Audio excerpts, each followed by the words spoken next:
Teka muna mga kapatid, magnilay muna tayo. Alam mo ba na kapag nasa panganib, ang butete or pufferfish ay kayang lumobo na 3 beses sa normal na laki nito?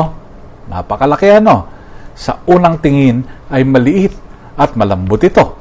Ngunit kapag may banta, naglalabas ito ng di inaasahang lakas at tatag upang protektahan ang sarili. Sa aklat ng Genesis, matapos mamatay ni Jacob, natakot ang mga kapatid ni Jose na baka gantihan na sila nito.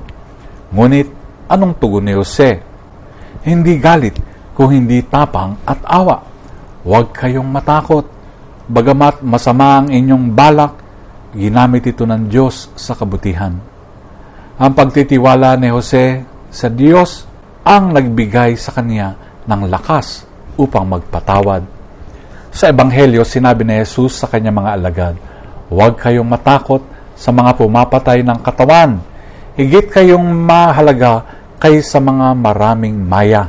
Tinatawagan niya sila sa katapangan sa gitna ng pagsubok, nakaugat sa pag-ibig ng Ama. Tulad ng butete, minsan tayo ay nakararamdam ng kahinaan sa harap ng mga banta, kawalang katarungan, pagtanggi o takot.